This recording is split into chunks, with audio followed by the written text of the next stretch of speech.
You're listening to the Hidden Killers Podcast. Hidden Killers Podcast with Tony Brueski. We are talking with Scott Roeder of Evidence Room today, diving into some of the developments in the case against Bryan Kohberger. New DNA information. I know it's kind of confusing. Some people saying we already had DNA evidence. That's true, but this is the first time we've seen in an official affidavit the reference to a swab that was done on Kohberger matching directly to the SDR profile on the knife sheath. Not familial DNA. This is directly him to that. Can you explain that to the audience better than I just did? Well, yeah, sure. I can give it a try. I mean, DNA is not my area of expertise, but I do have some familiarity on the process of it. There's a couple of different kinds of DNA, right? There's DNA that you can get from blood and other bodily fluids, hair, skin, that kind of thing. And then there's the kind of DNA that you can get off of a fingerprint, which is called touch DNA. And although the other types of DNA are 0 degree of variability as to confirmation as to who it is, the touch DNA has a bit of a room for error. They usually talk about that in terms of it's 99% positive that it could be him. They leave open a small percentage. And in this particular case, we're talking about touch DNA because unless there's blood on the knife sheath as well, which I'm not 100% sure if it's blood or just a fingerprint with the touch DNA. If it's just a touch DNA, it goes through a little bit different of analysis process. It is still quite convincing. Once again, it's in the 90-some percentile of positivity. But I think the real question here is, well, now that they've gotten a swab from Bryan and they've confirmed that it's his DNA that matches the sheath, whereas before they were able to get a confirmation that whatever DNA was on the sheath was a match for his father and his father's side of the family. Mm-hmm. So that's a little bit less certain, right? But now that we have him personally being forced to provide a swab or something to confirm the DNA, which they've done. But there's also an issue now that in the first pass of the analysis by the crime lab in Idaho, the first pass is that it was inconclusive. And then they sent that same DNA swab or sampling over to a private crime lab, I think in Texas. And then that private crime lab, which is being referred to in the news reports as a startup that specializes in kinship DNA, which I think what we learned here in the relationship of the father to the sheath. Now we're linking the Bryan to the sheath. And so I think that what the defense is going to do is say, well, you sent it to a private crime lab and they're not sworn with a fiduciary responsibility for impartiality, but you use them as a vendor to confirm the conclusions that you were looking for. So I think that's the lay of the how both sides are kind of looking at this evidence today. And I mean, is that a valid argument, though? I mean, these private companies don't necessarily have an incentive to, and you really can't create matches if there is no match to something like this. It's not like they can just make it up and say, well, here's the results you want. We're just going to say that this is what it is. Well, listen, Tony, I'm a private company and I do forensic science consulting. I have technologies and abilities that some police departments and crime labs don't have because we do forensic computer animation as part of our reconstruction process.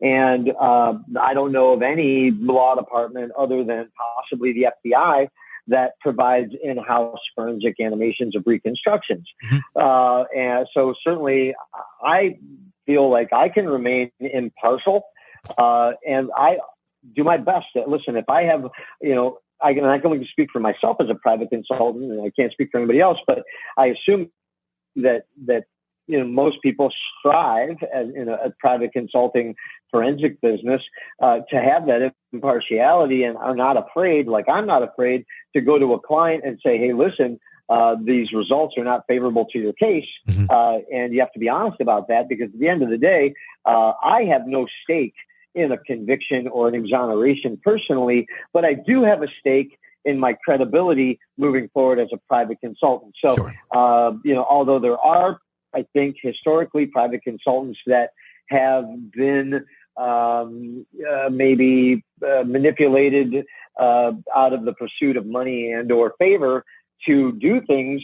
But you can say the same for private crime labs. You can say the same for law enforcement agencies. Sure. Or private individuals. There's always, people that look for that easy, gratuity. But I think that's probably the exception, not Sure. the rule. Far more obscure to have that happen than actually have happened. The number that we hear, I mean, it sounds astronomical, because it is at least 5.37 octillion. I don't know how many zeros that is, but that's got to be quite a few times more likely to be seen if the defendant is the source than an unrelated individual randomly selected from the general population is the source.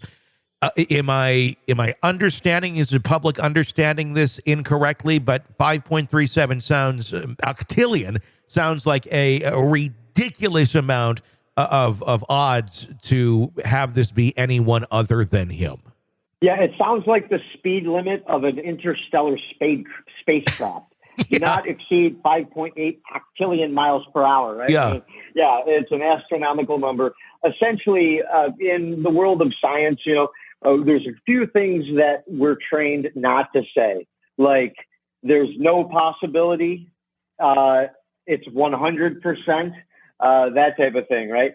Because there's always some possibility, and nothing is ever 100%. And we try to say nothing. We don't say nothing or never either, right? Because there's always some type of a percentage variable in that direction as well. So this is just their way of saying 100% without saying 100%. And it means that his DNA was found on that knife sheath. That's essentially what I'm going to guess. The defense is going to say. It's going to say, yeah, it's on the knife sheath. It doesn't mean that he committed the murders. Obviously that'll be, up for the jury to decide, but you're right. Why else would it be there is the question. Right. Well, I feel like they're going for an O.J. Simpson defense here. Yeah. And I have a lot of familiarity with that because, my good friend and mentor, Dr. Henry Lee, the University of New Haven, and I hope he's okay with me saying that because I love him dearly. He's on my Mount Rushmore of forensic scientists, on my personal Mount Rushmore. But what he did in the O.J. Simpson case was he was able to show that the blood evidence on that famous bloody glove was corrupted because it did not adhere to a proper chain of custody. And that's one of the main reasons why O.J. was not convicted of the crime he most certainly did commit. Because there was an error by the police department in the way they handled that particular evidence. So that evidence was not shown to the jury, and that left that little creak in the door for the defense to squeak through with the talented Johnny Cochran, and they did. Now, I don't see any Johnny Cochrans working on the defense on this case, so they might just be pipe dreaming, but you would think, as a defense perspective, they're going to try to open up a creak in the door just wide enough to slide through. But that's what they're paid to do. And that's what I assume they're going to try to do with this evidence. And at the end of the day, this will be something for a jury to decide.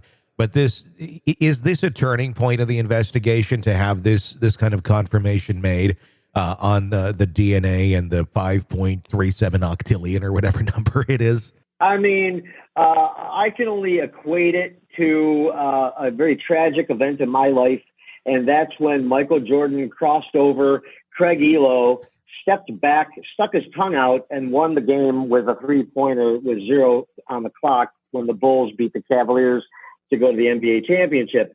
I think it's that kind of a moment. But at this point, that ball is still hanging in the air, but it looks like it's on target for a nothing but net.